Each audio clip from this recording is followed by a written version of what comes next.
animaux. Avec les prêtres et autres religieux, nous avons intégré que le diable est noir, que Dieu est blanc, le teint clair est meilleur, que nos religions étaient profanes et la manifestation du diable et qu'il fallait s'en éloigner. La plupart d'entre nous avons intégré que nous sommes moins intelligents que le blanc. Nos sœurs et nos mamans ont intégré le fait que les perruques, les moumoutes, longues et blanches, étaient plus beaux que leurs cheveux naturels.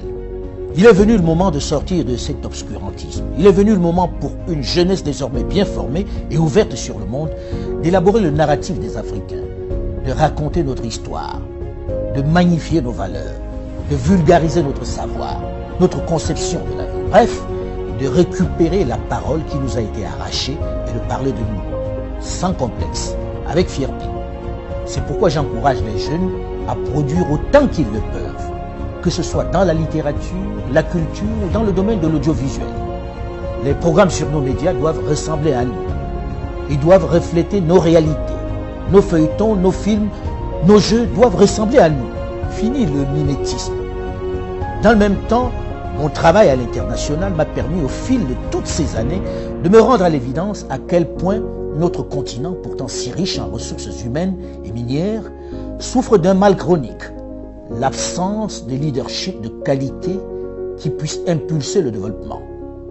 Pendant longtemps, les diplômés, les cadres se sont trop contentés de gagner leur vie dans de grosses structures, abandonnant trop souvent à des aventuriers, des voyous de tout poil la gestion de notre bien commun. Des politiques sans vergogne qui se sont enrichis, plongeant nos pays dans l'abîme et le chaos. Il devient urgent pour cette jeunesse bien formée, avec de vrais rêves et de réels potentiels, de s'engager en politique pour donner un cap à nos territoires. C'est eux qui doivent mettre un terme à cette pandémie qui fait plus de victimes que le paludisme, Ebola et le Covid-19. Il faut s'engager en masse en politique et travailler à changer les paradigmes. Il faut arrêter de laisser cette activité à des vieux essentiellement mus par la volonté de se maintenir aux affaires alors qu'ils n'ont aucun projet pour leur pays, alors que leur avenir est derrière eux. Une chose est certaine, et c'est triste de le dire, ma génération et celle de mes aînés ont échoué à développer l'Afrique.